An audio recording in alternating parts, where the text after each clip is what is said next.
Welcome back to the Live Free and Diet Hard podcast. I'm your host, Andrew Coates. Join me along with industry leaders and friends on a quest to get more people through the gym door and eating and living healthier. Join me where evidence meets empathy while rejecting fitness industry fads and extremism. Let's begin. Dr. Joe Zundell, man, it is cool to have you on here. I've been enjoying your stuff for a while. I know we'll get to hang out in person at Aram Gregorian's Real Coaches Summit where you are speaking. I'll be hanging out there. And you are a cancer biologist, PhD in that, cancer educator, definitely very adjacent to the fitness industry. And it's really cool to have someone who's such a credible subject matter expert because, overwhelmingly my guests have been fitness professionals, right? So it's great to have you on. Thank you. Yeah, thanks for having me. I appreciate you that you think so highly of me. It means a lot to me because I've been familiar with you and your page for quite some time. So it's kind of an honor to be selected to be on your podcast and I'll also speak at ARUM's event. So it's pretty exciting for me these days. Well, I don't feel entitled to anybody's time. I feel very lucky to have any guests that I have on. So it's It's a for two-way taking street, time. man. I appreciate it. Okay, how does strength training reduce cancer risk? Let's go right into it. Sure. Yeah, and in trying to keep this as basic as possible.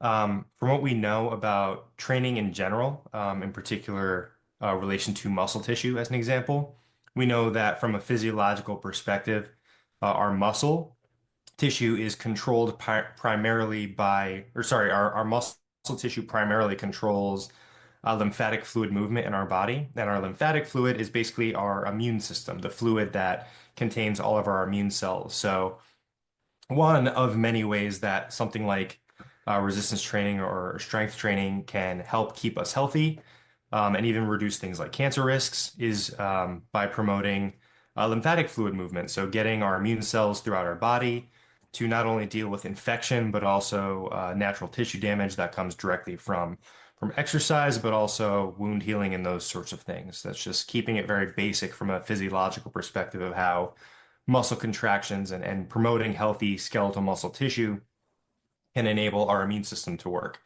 There's also the metabolic component in that our muscles um, during exercise will secrete a variety of cytokines or specifically from muscle tissue called myokines. They're just basically proteins that interact with muscle tissue itself, but also a variety of different organs through the circulation.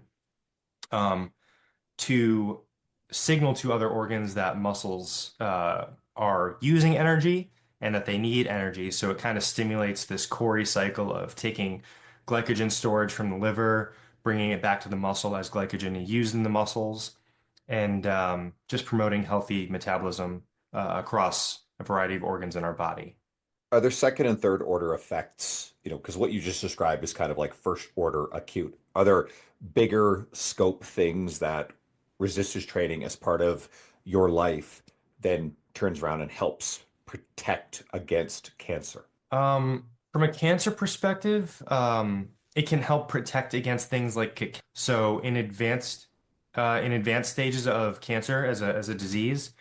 Um, Cachexia is commonly seen, especially as cancer patients advance in their disease. And so something like exercise can help to reduce the effects that cachexia can have on muscle wasting in cancer patients. So nowadays we're coming to understand how important exercise is just from like a risk reduction perspective, but also that it might be a super important tool as cancer patients are undergoing treatment. Now, while we might not be able to 100% stop the process of something like cachexia, we can certainly slow down that process by enabling something like healthy exercise. And of course, that's going to vary depending on the types of treatments that a cancer patient has had, types of surgeries, and those sorts of things. Does that make sense? Absolutely. So let's go deeper. So I like thinking about how this works as having muscle reserve, right? So can you actually explain what cachexia is in that context? Sure. So cachexia is very basically this process by which, through treatment or the disease progression itself, takes a toll on the metabolism of muscle tissue, basically the building of muscle tissue. And it promotes this catabolic state whereby the anabolism of muscle tissue cannot compete with the demands of the body due to, like I said, treatments, but also cancer cells messing with the body's balance. So energy stores are taken directly from muscle tissue to try and maintain some semblance of balance because I know we have fat tissue, but also muscle tissue can be a great source of amino acids in times of need for the body. And when somebody has a disease like cancer, um, it's hard to basically get back to a state of balance. And so the body will signal to take amino acid stores and glycogen stores directly from muscle tissue. Um, and it's Is that largely because of the net, calorie in, calorie out, net proteins in, proteins out? Because obviously, when someone is dealing with cancer, oftentimes, I Mhm. mean, the treatment is part of the problem. I mean, some of the treatments are pretty It rough, can be, chemo, absolutely. radiation. You have people who are throwing up. They're simply not able to keep, calorie in. Not to mention, they're also, in a lot of cases, not doing the stimulus to preserve muscle tissue. Is that the primary thing, or cachexia, is there something over and above going on? Um, it's never one thing more than the other, but one primary thing is certainly directly due to the treatments. And the treatments will definitely affect a person's ability to eat over time, obviously affecting hunger cues and those sorts of things. And obviously with insufficient ability to consume a certain amount of calories that the body needs, oftentimes cancer patients, especially as the disease progresses, are kind of left just having to consume whatever they can stomach, and sometimes that's not always the most nutrient, high quality foods. And so it's not like a cancer patient will be able to have the most optimal diet just because they need to stomach something during the progression of their disease. And as an example, like my mom had esophageal cancer when I was young. She ended up passing away when I was 17 of the disease. But at some point there, because she had, physical obstruction due to the esophageal tumor in her esophagus, it made it almost impossible to consume food orally. So we had to feed her nutritionally through like a stomach, like a tube that was implanted in her stomach. So I remember, having to inject this hypercaloric material, which was, relatively high protein, high fat, relatively lower carbohydrate solution into directly into the stomach, so she'd get some level of sustenance. But that's just one example where it can be challenging for a cancer patient in combating something like cachexia. What about the importance of resistance training? Let's say someone is dealing with a cancer diagnosis and ongoing treatment. Do you have any I mean, again, this is a little broad, but how Yeah. valuable is it to try to still maintain some resistance training during? Yeah, I mean, And any sort of like data on outcomes? yeah, no, I mean, we're also starting to learn more about the preservation of bone density. So, not only from muscular perspective, exercise can also help to maintain bone mass. So, as a cancer patient undergoes treatment, it also affects their osteogenesis, the formation of bone tissue. Um, and your bone marrow is an integral part of your immune system as well. So treatments can directly affect bone integrity, and so exercise can help to promote and stabilize the bone as people are, undergoing their treatments and through the progression of their disease.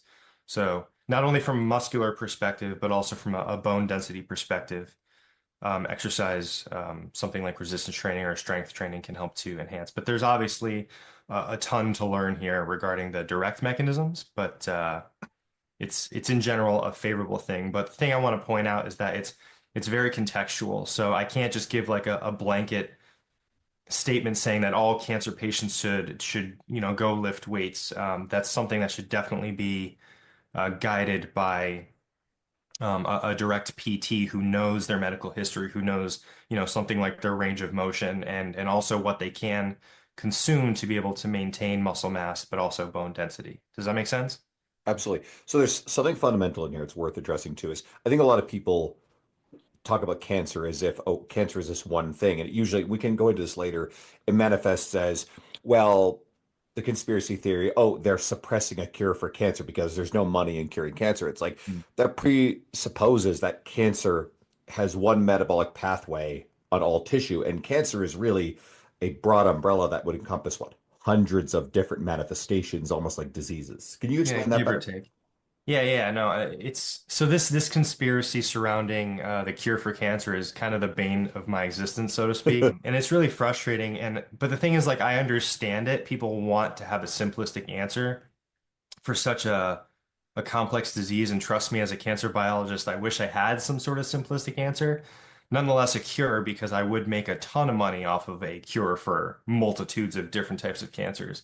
But a lot of people don't realize that even amongst the same type of cancer, in the same patients, they can have extremely variable responses. While some of those patients might, with a low statistical likelihood be cured, some of them will respond well, and some of them will respond not at all, even though they all categorically have the same cancer. So even if something is the same type of cancer and we produce a drug that targets a very specific mechanism, whether it's chemotherapy or an immunotherapy or some sort of surgical intervention or even dietary intervention, um, despite our ability to recognize a specific mechanism as to how that specific cancer works, the variable response is something due to the intrinsic complexity of all the things that we cannot see, despite knowing a variety of switches and knobs that can happen in that particular cancer at any given moment in time.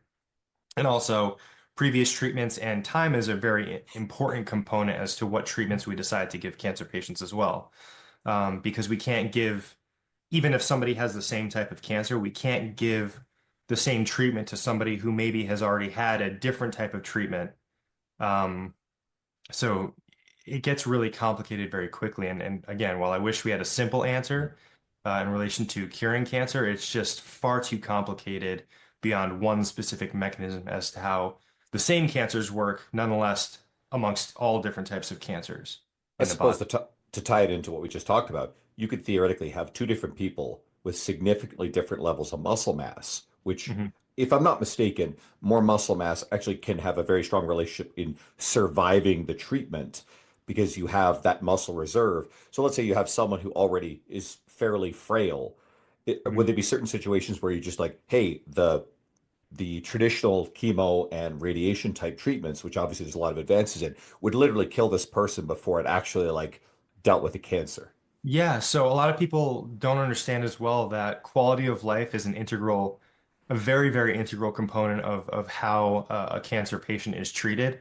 Now, I'm not an MD. I don't physically treat cancer patients, but a treatment that we know the side effects of are going to, maybe cause neuropathies in the fingers or hands or something like that, or cause severe metabolic issues. We're not going to give a treatment that we know has severe side effects at a reasonable dose to somebody who cannot handle that drug because it's more likely that the medication is going to kill them before it kills the cancer. And that's something that we see, in late stage disease. Again, using my mom as an example, at some point the disease went into remission, the cancer came back with a vengeance. And at that point, there's really, depending on the cancer type, there's few options that you can give from a treatment perspective to where it's going to target the cancer and not the person's overall health.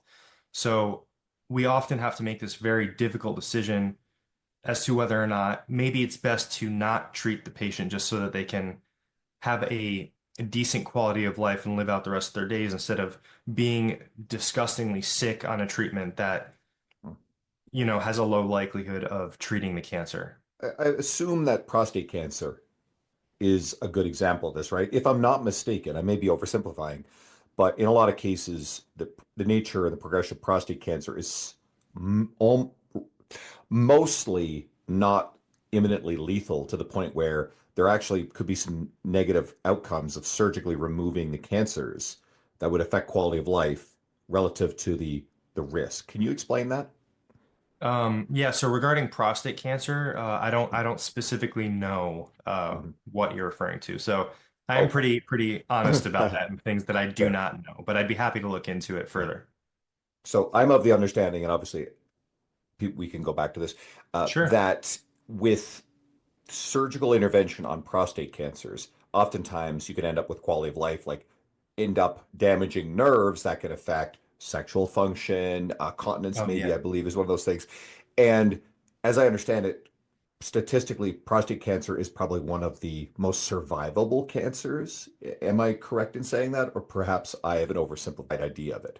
I mean, the statistics there are not really worth arguing about, but Yeah. something like testicular cancer obviously has a higher cure Yes. rate technically than prostate cancer, but it's I wouldn't say that it's the easiest to cure by any means. I guess it's not so much about curing it. Again, maybe I'm out overstepping my bounds, and there's always a risk of that. But that the progression of prostate cancer does not kill readily or quickly to the point where most people can actually like live it. They'll outlive it, is the impression I was given, and I don't think that's just a misconception. There's probably some important nuance.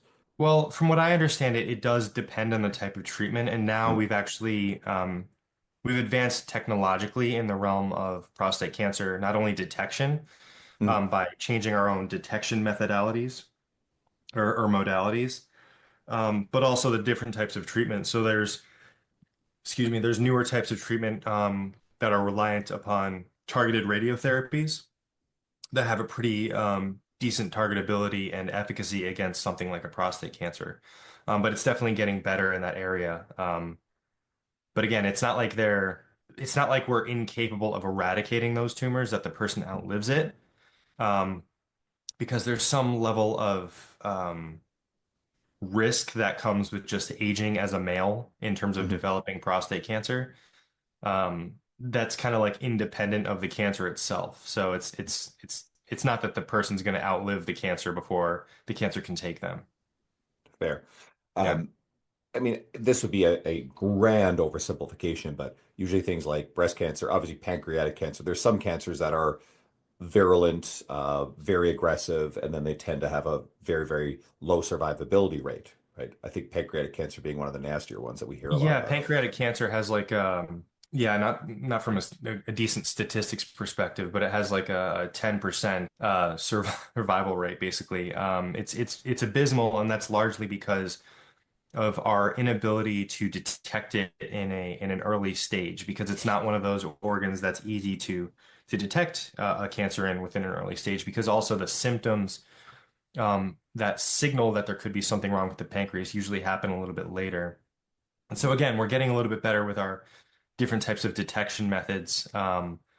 But it does stand to reason that most cages, if or most cancers, if they're detected in early stages, they're significantly easier to treat than in advanced stages. And so if we were able to detect something like pancreatic cancer or even esophageal cancer has an abysmal survival rate. Um, if we were able to detect those things sooner rather than later, um, the chances of survival of those patients increases dramatically. What do you say to someone who's worried that, oh, maybe, I've got cancer in my body now, and they're going to the doctor all the time and want to be checked out and everything? Like, where's the trade-off between hypervigilance, living in fear, being proactive? And what are maybe some of the smartest pieces of advice you'd give to the everyday person about being alert to these risks? Yeah, I mean, one of the simplistic, most simplistic forms of advice that I give on my platform is just to do the quote unquote basics. And that's, focus on sleep behavior, focus on exercising, do what you can from consuming a nutritionally diverse diet, minimizing alcohol consumption, smoking as much as humanly possible. Those are the things that people really need to focus on. So that's what I really try and tell people.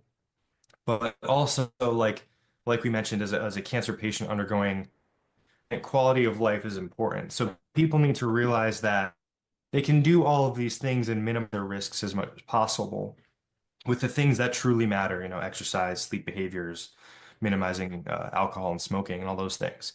And they can still get cancer. So I think it's important for people to realize that control what they can, control the controllables, so to speak, within their environments. And the people that are online trying to induce fear associated with a disease, making everybody seem like they have cancer all the time within them, Mm. um, just try and be cognizant outside of practicing the basics of being healthy. Just try and be cognizant of the red flags that should go up when people are fear mongering online, just to try and avoid those sorts of things, because it's truly a waste of time. So yeah, What about environmental pollutants, toxins? And obviously we know people wave around the word toxins in a scaremongering way, yeah. but are there certain things that's like, hey, there's actually some genuine merit to trying to limit your exposure to this, or hey, I wouldn't literally worry about this? Any standout things there? Either on the be very wary of this thing if you can, or this is something never worth worrying about. Yeah, I mean, like I just previously mentioned, smoke exposure smoking is a carcinogen. That's Be, not like zero debate. being a firefighter is a carcinogen, right? Yeah, being a As a career choice. firefighter as a profession is a carcinogen because you're, at risk of inhaling flammable material. Shocking. Obviously, consuming alcohol. Alcohol in itself is a carcinogen. So minimizing the exposure to those things environmentally. But if somebody is like a firefighter, it's their chosen profession. They have the appropriate PPE or personal protection equipment to be able to reduce their risks as much as possible. But I'm not going to say that they should quit their job and not do what they do in their profession. Those people or people with risky jobs that might be exposed to carcinogens or mutagens in their environment should just be wary about their lifestyle and try and minimize risks in other areas. For example, I'm a scientist. I work with carcinogens and mutagens and a variety of different chemicals. Even like pure caffeine is a neurotoxin. So I've handled pure caffeine as a powder in the lab. And so knowing that information, you look at the labels of these chemicals we buy for our experiments, and you just practice good working safety habits and you do your best. And so like I know that when I go to lab, I should wear gloves, I should wear a lab coat and protect myself where possible. I should know if the cells that I'm working with are infected with a latent virus, something that's not producing active virus particles, or some cells that are producing active virus particles that could infect me if I accidentally prick myself with a needle or something. Next thing you know, I've increased my cancer risks because I'm working with an HIV infected sample or something like that, So bloodborne pathogens are something that's a risk in my realm of expertise. So, understanding the risks in any given person's environment can help a person determine what to do. And it might be a little bit scary. Like, I'm not going to lie, these things scare me even in my own research environment. But knowing that they're there enables me to have power over what I can do about knowing that they're there. And I think that mitigates and minimizes a lot of fear associated with any given profession. There's often fear around things that you can find in your household. I mean, sunscreen is one of the ones that we usually see, claims about. You're smiling, so I'm looking forward to hearing what you have to see there. Maybe, charred ends of, meat, red meat as a whole. Mhm. And is there anything else that we see in households that Yeah, we see common claims that these things are dangerous when in fact they're innocuous, or again, usually poisons in the dose?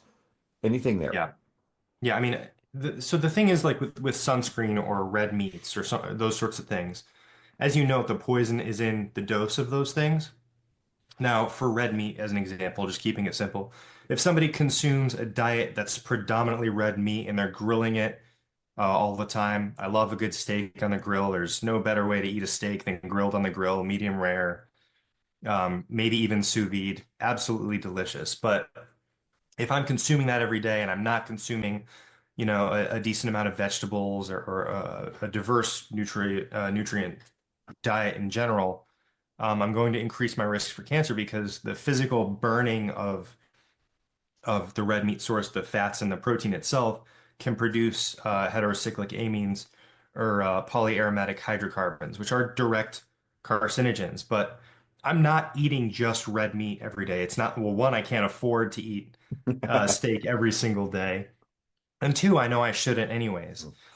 Um, but when it comes to something like sunscreen, it's always a trade-off, right? So yeah, there might be some research articles that show that there's potentially harmful things within sunscreen, but also if I'm spending so much time outside, maybe I'm a construction worker and that's my job, I work outside.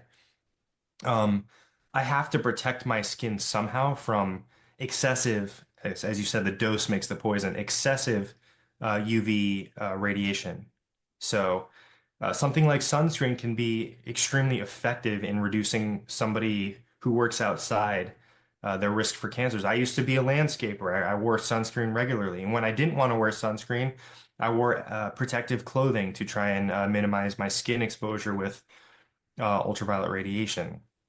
Um, so it's always a trade-off, and obviously online you're familiar with this. People love to live in extremist camps of Mhm. sunscreen's bad. It prevents vitamin D production in the skin. Yes, it does. But you know what also is worse? Melanoma. Basal cell carcinomas. Even if melanoma is rare, which is a rare type of skin cancer, I know that sunscreen can also reduce my risks for the most common type of skin cancer, which is basal cell carcinoma.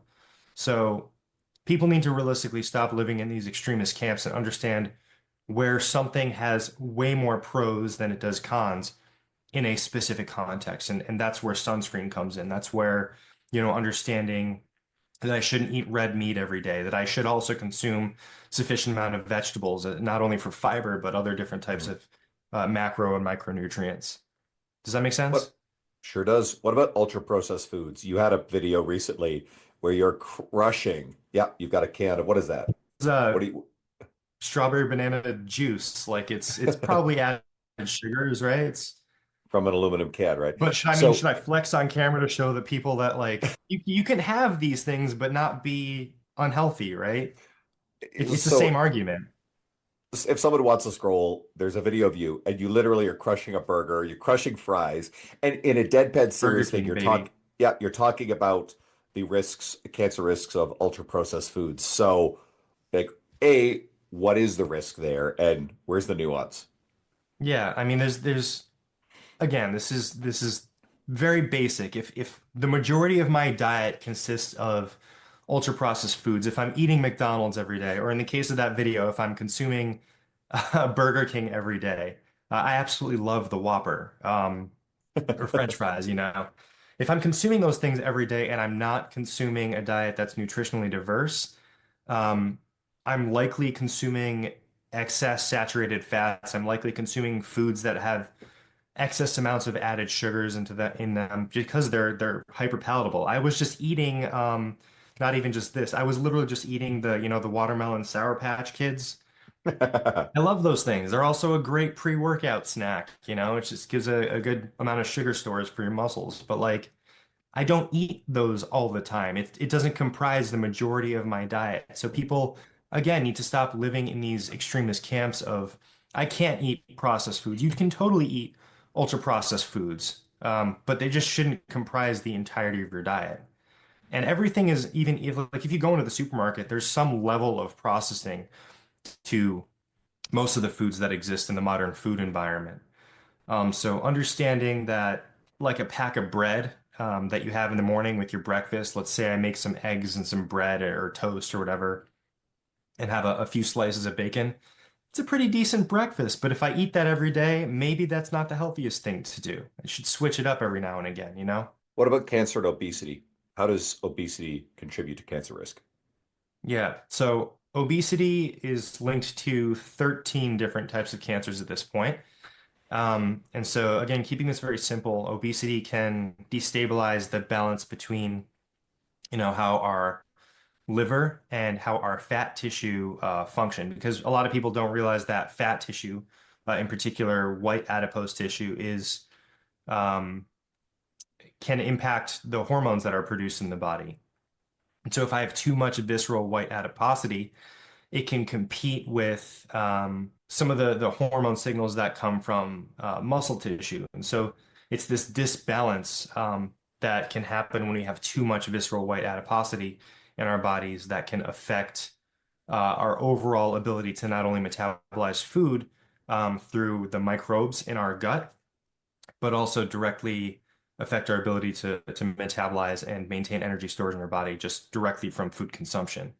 Does that make sense? It sure does. So, can you take it further about like some of the types of cancer, the nature of the risk, et cetera? Because one of the lines we walk is, on one hand, we get, and I like to say this, these ideological grifters that will makes blanket statements like there's no relationship between obesity and long-term metabolic health risks, and that's, I think that's a dangerous lie, right? But that exists out there. On the other side, people who are already struggling for a variety of reasons and genuinely want to have improved metabolic health, and they know that, okay, obesity is not healthy, but it's a struggle. Further beating them with, hey, here are all these scary, terrible things, that doesn't necessarily motivate them to make changes. We have to, and usually with a lot of the other episodes here and media, our Mhm. good people, our fitness industry, we're trying to provide psychological, evidence-based, tactical pathways to help those people. So considering that, where, how risky is it? And what are the risks? What type of cancers are we looking at? To being obese. Yes. Yeah, so I mean, it can significantly increase most women's cancer risks for something like breast and ovarian cancer. I studied ovarian cancer quite a bit during my thesis, largely from an estrogenic perspective. So having too much fat tissue can mess up not only estrogen metabolism, but can also compete with testosterone metabolism because there's aromatization that needs to happen from testosterone and estrogen. And sometimes, if we have too much visceral white adiposity in a female, as an example, it can destabilize those mechanisms and make someone more predisposed towards breast cancers. And obviously, there's some dependence on family history in relation to ovarian and breast cancers there too. But so being chronically obese for a long period of time can mess with estrogen metabolism, as an example, and may even at some point, if somebody who is obese gets cancer, can provide signals that enable that cancer to grow at least for some period of time during the cancer's progression. Yeah, What about being chronically in a hypercaloric state? Because we can then take this into another line of stuff, which is claims about keto and fasting and some of these other sure. dietary ideologies on the risks of and even treatment of cancer. About is being in a hypercaloric state a risk factor where you're providing more fuel for cancer, or is that not really a major concern? It can be. So we know, I studied liver cancer, and actually I still study liver cancer, hepatocellular carcinoma, from many different perspectives. But we know in the Western world, in the United States particularly, we know that the Western diet, which is a diet that is high in ultra-processed foods, that is typically hyperpalatable, can significantly increase risks for diseases like liver cancer. And so it directly messes with our liver metabolism by affecting, how the liver stores glycogen, but also how it stores and makes various hormones throughout the body in relation to cholesterol synthesis as well. Um, so if somebody is consuming a hypercaloric diet, over time, it can stress out organs like the liver and significantly increase risk for cancers that may actually even enable scarring of liver tissue over time. Mm. And this is a form of scarring called steatosis in the liver. And that can also be formulated, or that can also be prompted by excess drinking too, in Mhm. relation to cirrhosis. Um, so that's one way that we know that that hyper consumption of ultra processed foods and those sorts of things can relate directly to cancers, and even more so towards being chronically obese. And I Um, suppose we go back just to touch on the fact that we're talking about maintaining mhm. muscle mass, then the answer is not going too far the other way, and all of a sudden, dietary restriction where you potentially could risk losing muscle mass. Yeah, and so I mean we're also investigating how diets can be helpful for specific cancer patients, because obviously the context matter, as I'm sure you've heard me say, and you also say this a lot in your own platform. Um, we don't want to give a cachexic cancer patient, we don't want to tell them, hey, you should undergo this 7-day water fast because it's going to cure your cancer. And I see that shit online and it's infuriating. But that's horrible advice to give to somebody who, is struggling to eat food in general, but is also potentially dealing with cachexia, so that they can't even maybe exercise as much as they'd like to. And now we're telling them to fast, and that's horrible advice. On the inverse, let's say somebody struggles with their diet in general, and they have cancer, and I tell them to undergo a ketogenic diet, and they're obese as a cancer patient. They might lose weight, but that could also predispose the cancer itself, depending on where it is. Let's say they have liver cancer or esophageal or even breast or ovarian cancer. It could expose that cancer to adapting to that diet. So you've gone low carbohydrate through a ketogenic diet that could enable an adaptation within that particular tumor um, to grow more in the face of a ketogenic diet. So we have to be very careful about dietary advice because it's not specific to a given cancer. And while it can be helpful in certain contexts, we still have yet to understand what those contexts are, where they'll be helpful and where they'll be completely harmful. But we have seen some preclinical studies and even some smaller clinical studies of clinical trials where we've investigated ketogenic diets either alone or in combination with some chemotherapeutics. Yeah, my cat's going to jump up here too at some point. So for the people watching on Spotify, Ozzy's made an appearance and he rarely gets in front of the screen. So I've got him and now he's struggling. Okay, the fasting reference, usually Yeah, usually people start talking about autophagy, and 99% of the time when someone talks about autophagy, it's a red flag that they have no fucking clue what they're talking about. absolutely. Do you want to explain what the misconception is about autophagy, what it actually does, and in relation to cancer? Sure.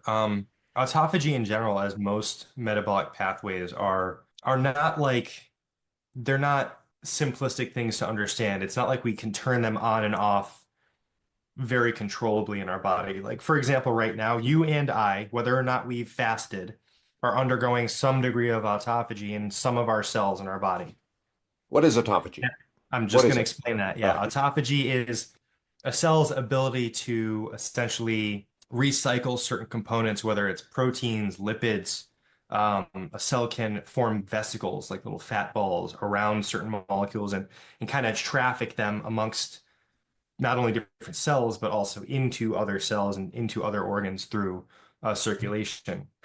So that's the process of autophagy because our bodies want to minimize having to make stuff fresh all the time so they can recycle components from their environment to reuse. And it's a very intelligent thing and it's something that we'd be dead if we didn't have the ability to evolve.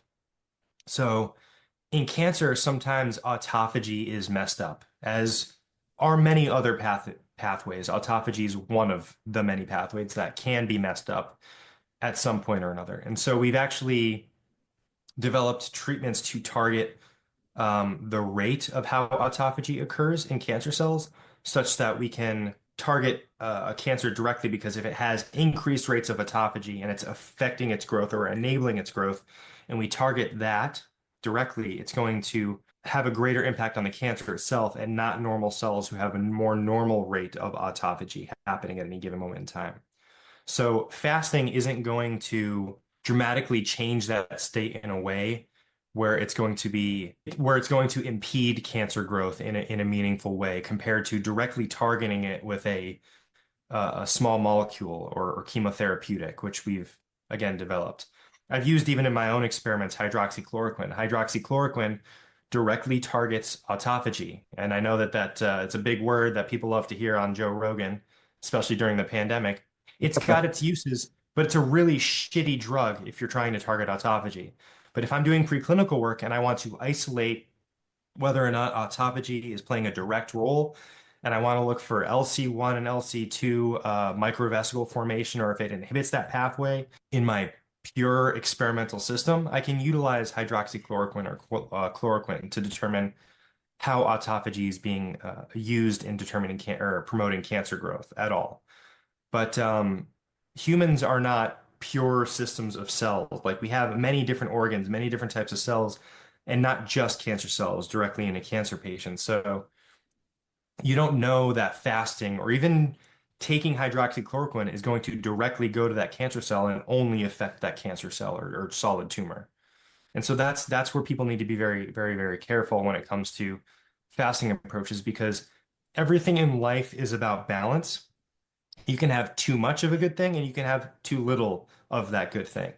And so everything in life has to have that balance, including autophagy. If you have too much, it's bad. If you have too little, it's bad. It's like And our immune bodies are always response. undergoing that. It's like immune response, right? The kind of people Everything. who, like, when people say boosting your immune system, is like you fucking don't understand what goes on with the immune system. Like, You ask want an anybody who, example of that? Yeah, so like regarding immunotherapies as an example, immunotherapies are a newer class of drugs where we can stimulate immune responses directly against a tumor. You can have too much of a good thing. You can promote too much inflammation in a tumor. Next thing you know, you've hyperactivated something like a T cell against a tumor. Sure, it killed the crap out of the tumor, but now that T cell is hyperactive and it's secreting cytokines in its environment at a dysregulated rate, and it's causing hyperinflammation in that area, and it's called a cytokine storm. And so at some point, those T cells and those materials will start to attack neighboring tissue and not even just the tumor. So, yeah, the tumor might be affected, but if we have too much of that immune response against the tumor, it can enable autoimmunity. So, we have to be very careful about the dosing of different types of immunotherapies so that we don't get too much of that immune response. Yes, nobody argues that chronic inflammation is a bad thing, or at least they shouldn't. But not all inflammation is bad either. If we had no inflammation happening at any point in our bodies, again, you and I both have some degree of acute inflammation in our bodies right now that is resolved. If you had zero inflammation, you would be infected very easily. HIV patients, as an example, they have incredibly hindered immune systems. Same with cancer patients. Hindered immune systems, increased susceptibility for infection, and you can die from an infection if you're not going to die from a cancer. I'm going to go get a big dose of acute inflammation at the gym later because inflammation is the result of working out. It's part of the recovery process, right? What Yeah, about exactly. what about the claims? Because I think it was like 6 to 8 years ago, there was a bit of buzz about keto's potential for dealing with cancer. And the first interpretation I had is like it was based upon the idea that some cancers or people thought cancer in general was fueled by glucose. And therefore, if you remove the glucose from a lot of the glucose from your diet, that you're going to starve the cancers out. But not all types of cancers are fueled by glucose. Can you go in depth on what the problems are with the idea of keto for cancer? Well, I think a lot of that is based on the misinterpretation of the Warburg effect. And so the Warburg effect is essentially this idea that cancer cells increase their ability to take in glucose, and the rate at which they do it isn't in accordance to their ability to break it down. And so they end up fermenting glucose. And so that's the Warburg effect, so to speak. And people online like to talk about this, particularly Thomas Seyfried, who just needs to shut his damn mouth. Um, but they become overconfident in the fact that yes, most cancers at some point, because it is a hallmark of cancer, most cancers at some point will increase their uptake of glucose to sustain their metabolism, but that's not the only thing that happens. They increase their glucose absorption and uptake because it's a means to an end. They need more glucose to fuel other pathways. I can't just starve a cancer patient or starve cells of glucose um, in such a way where they won't adapt new mechanisms to enable their survival. Because even amongst a tumor, you have not only tumor cells competing with themselves for nutrients, but you also have tumor cells competing with your immune cells for nutrients. Um, and so if I change that environment and I suddenly take away glucose, your normal healthy cells are going to be more negatively affected. And we're seeing this in the literature as well. If I starve somebody of glucose, the normal cells are going to be more effective due to the starvation than the cancer cells. Cancer cells will, because they're kind of messed up, so to speak, they'll adapt new ways to utilize other substrates for fuel, whether it's increasing SCD1, steroid-CoA desaturase 1 in fatty acid synthesis pathways or cholesterol biosynthesis pathways. We see that often, especially even in ovarian cancers and liver cancers. They might deregulate gluconeogenesis. So I starve glucose, no problem. I'll just upregulate gluconeogenesis and make my own. We see this all the time in cancers. Um, and if we starve somebody again of glucose, it's going to impact normal healthy cells because they have the normal checks and balances more than a cancer cell. Does that make things clear? I hope so. I I hopefully hope so too. I mean, I keep saying it, but nobody seems to fucking get it. I definitely grasp, I think, about 95% of what you said. I know some of it gets a little bit technical, but I think the overarching message is very useful. And I think the person who's listening here self-selects to more nuance. I am, in one sense, the goal here is to try to compete with the more sensationalized, mainstreamed wellness, health optimization websites or podcasts while not taking the sensationalist pathway or the overblown, unsubstantiated, non-research based claims that we Yeah. sometimes see in those spaces. So, but that stuff plays well on social media. So I'll never be as big as, I'm not going to say any names, but there's some pretty obvious ones out there. We'll leave it at Yeah. that. Likewise, I'm What? happy to see the names, but like it's just a tough environment to be out there. It's honestly, I think both you and I need people to understand that in order for living beings to live, it's just complicated. Like as if anybody wants biology to be easier, it's definitely me. Like I wish I could go into lab every day and just be able to be like, oh, that's 100% the mechanism that's promoting that particular cancer's growth, and I can just target it with this treatment. It never works that way because life is more than just a few switches and buttons that we can turn on and off at will. And I think the minute that people realize that, they'll not only appreciate life more, but they'll also have a better ability to spot who's trying to manipulate them and compete for their attention in a way that's actually going to be educational and not damaging. Funny, it just made me realize something. Like I forget, I have a Bachelor of Commerce degree, but I did 2 years of life sciences, so I have post-secondary biology, chemistry based stuff. Mhm. And it's easy for us to forget that even like a lot of trainers who have a lot of human physiology knowledge, we're far more than average educated. I mean, there's no competition between a couple of years of university, undergraduate biology, and someone who's a PhD in it, but a little further on the spectrum compared to your average person. So I hope that people diving into you, and this is one of the reasons why I want to highlight you and share you, then people have access to, a more nuanced evidence-based message. And hopefully Yeah. people start to get wary of when they see the overblown, fear-based, sensational claims. What are some of the more nefarious myths that frustrate you? We alluded to this earlier, but is there anything that you think is just frustrating, harmful, things you want to like reassure people about when it comes to any aspect of cancer?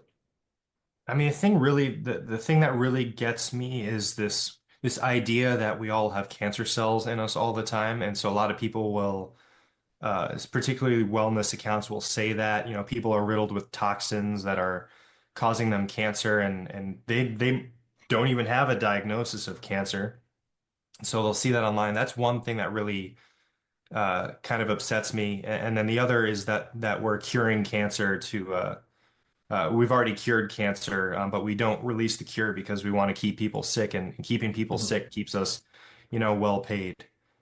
And I can actually create an argument that would sort of defeat that if you think logically. So you said this earlier. If you could develop a cure for cancer, you would make a lot of money. It's not like there's Absolutely. this global conspiracy. That's the funny part, where all these different countries that basically don't get along over anything else would somehow all be in cahoots to say, no, we're going to suppress this. There's going to be a race. If someone could viably create a universal cure, or even just a cure for a specific type of disease, that individual stands to become like generationally wealthy off of that. So there's a Do you know how much massive. money I could get if I developed a cure for a single cancer, let alone all of them? It's like the minute I showed data on that from like a clinical perspective, let's say I did a clinical trial and I had 100% efficacy of my drug that had zero negative side effects, people would just be lining up at my door throwing money at me. I'd get a Nobel Prize within seconds. And so that's way more profitable to cure cancer than it is to hide it from people. And it's like you said, like logically, it doesn't make any sense to hide a cure. The cure itself will create so much revenue that I would be God. I wouldn't even know how to handle that power. It's wild. What about the claims that, well, cannabis is a universal cure for cancer, but because it's quote not patentable or something, then there's no money in it? Like, what about that belief? So that's like the natural remedy pathway to cancers. And I think a lot of people don't realize that the cancer treatment field started by going to natural sources for templates for drugs. People don't realize that paclitaxel, common gold standard drugs for not only breast cancer, but also ovarian cancers. Um, vincristine, another one. A lot of these are produced and purified from plants. So like paclitaxels from the Pacific yew tree, being crystines from this berry that, they purified this component from. They determined that this specific compound within is anti-tumorigenic or reduces the ability of tumors to grow.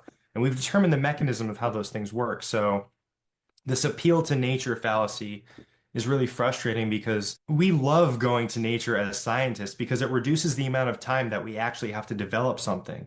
But a lot of what people don't realize is when we have to go to nature, it's often more challenging to purify and determine enough of something and determine what that something is from something like tree bark, as an example, than it would be to synthetically make it. It's so much easier and pure to make something from the ground up most of the time than it is to go and just get a shit ton of tree bark for a very poor yield of a very specific compound that we find that can reduce tumor growth. So it's not like it's not that we don't go to nature first. We often do, but from a drug design perspective, it's way more expensive and it takes way more effort to get a pure enough amount of that substance to where we would have to deplete forests to get like enough paclitaxel.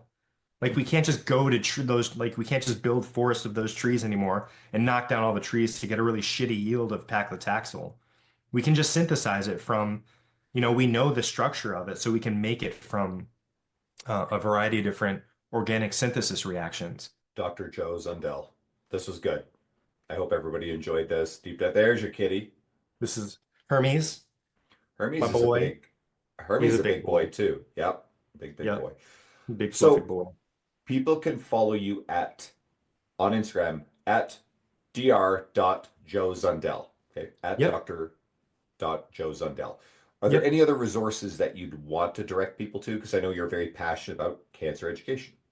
Sure. I mean, I welcome people to message me any time of the day. I'm pretty responsive, and I really love when people have really thoughtful and good questions. Because I know that this stuff isn't easy, so they can just message me on Instagram. I also have a website if people are curious about other podcasts I've been on, not only this one, I've got some links there. And again, it's doctor.com. And my CV is there if people want to, virtue signal and they can check out my PhD status and even my publications Mhm. that I've been involved with. Yeah, I mean I don't sell anything, so I don't really have anything to promote.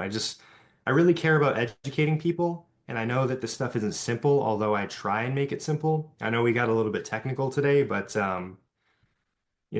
that's basically it. My hope is anybody listening, this episode is so tactical on a particular topic. And again, obviously, we could have gone far deeper into more specifics. It's still a pretty general treatment of cancer and a lot of the myths around it. Uh, Yeah, we could there's talk for days. there are going to be people in your world who A are concerned about these things, who may be undergoing it themselves. They may have family members. This is why I'm setting out to plan these interviews and bring on great people like you, because then the listener can go, wow, this would help you. And so the goal is get this in front of more people so that way more people learn about Joe. More people are inoculated against the misinformation, the fear, and please share this with anybody in your world that you believe it would help.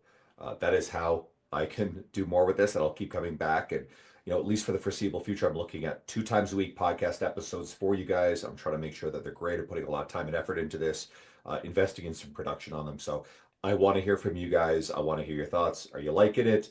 Uh, you know, is there too much jargon? I've gotten that on one of them, but I appreciate it. I mean, that stuff is going to help me make sure that these are great. So thank you, Yep. everybody. Joe, thank you. And I will see you at Aram's Real Coaches Summit, and it's April 14th and 15th in Las Vegas. Yes, It's sir. the third year for it. I was a speaker in year one. Aram brings new speakers every year. I went last year just to attend because I loved it. I'll be back there again. It's a really awesome event. You don't have to be a coach to go there. I think enthusiasts will love it. Yeah. Have a little bit of a Vegas vacation. But for the coaches listening, I hope you'll consider, because if like I've done an event the last couple of years and I haven't made a decision yet as to whether or not I have the bandwidth to do it for myself, my team. But these events are there only if people support them. And I mean, I've been going to them for years, and the rewards are orders of magnitude greater than Yeah. the time and cost investment I've made. So I hope I will see you guys there. If you're interested in learning more, please shoot me a message. I'll get you the info as well. Joe, Yep. thank you so much. Thank you. I have one last question for you, though. Sure. What's your favorite Tool song? My favorite Tool song is Stinkfist. I got tagged in a post today. It's some guys walk in with a Tool shirt on. It's like, hey, if you're a real Tool fan, can you name at least 3 songs? So I sometimes will screw with people on this. If I see somebody wearing like a Led Zeppelin shirt, it's not to be an asshole about it, right? But it's Sure. like to be playful. And like, hey, can you name 3 Led Zeppelin songs? So I got tagged in that today, and I like riffed off like 10 songs. I'm like, I could do this all day. Easy. Why do I like Stinkfist the most? It's on the album Enema. I mean, that people who don't know this stuff are hearing these names and going, "Well, those are dreadful sounding names." And this was what, mid '90s. I'm trying to remember if no, Enema would have been like in the second half of the '90s. Yep. Formative time in my life. It is a heavy, direct, stomping, intense song, and it's just truly one of my favorites. You could lift heavy to it. It's resonant and immersive, and It's a solid choice. yeah. What's yours? Oh, it's hard for me to have a favorite. Somewhere between Schism and The Pot. I Okay. mean, it's rare to have like a 4/4 song from Tool, but The Pot's a good one that's surprisingly in 4/4 time signature. I enjoy that one. Jambi is also really good. Okay. So you're a 10,000 Days fan. That's a good album for sure. Oddly enough, Numa's a bit of a brain trick as well. see, I'm a big fan of Fear Inoculum, the new album. I absolutely Yeah, I love it. like it. Numa's It took me amazing. a bit. I've seen them, I've seen them 6 times lifetime, but I've seen them play 5 times on the Fear Inoculum tour across several cities. Okay, that's a lot. I've only seen them once, mostly because it's very expensive, and they're never in Yep. my area. Well, in late 2019, I they announced their tour, but they hadn't announced Edmonton dates. They always come to Edmonton. So they're playing back-to-back nights in Toronto, and I hadn't seen them in a decade. So I said, screw it. I'm traveling to Toronto for the weekend. I'm going to watch back-to-back nights. Great. Yeah. We all know what happened in early 2020, wiped out the Edmonton event. So then in 2022, and we're way, this is fun. Anybody hanging around is going to enjoy this. Um, That's fine. Event that I love. I'm actually speaking at this year's Raise the Bar. So it's in Dallas in February 21st and 22nd. I'll be speaking. Nice. Guys, come there. If you want details on it, please. Right. But they did it in Orlando in year one, and it was set for early 2022. And so traveling as a Canadian was a nightmare, just a pain in the ass.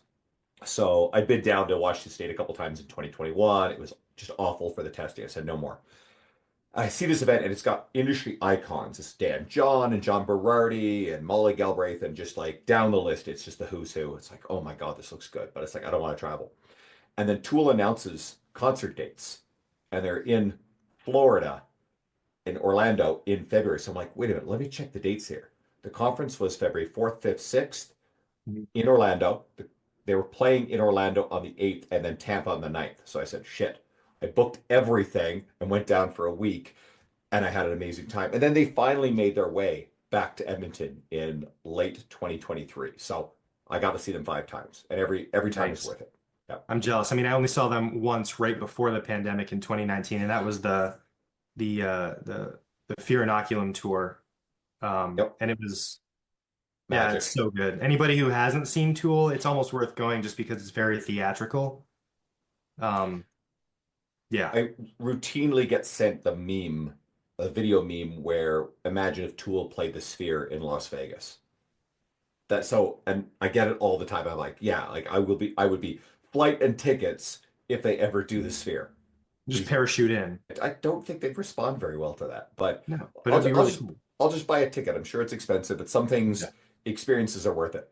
So, Yeah, agreed. for the non-Tool fans, thank you for indulging us this one.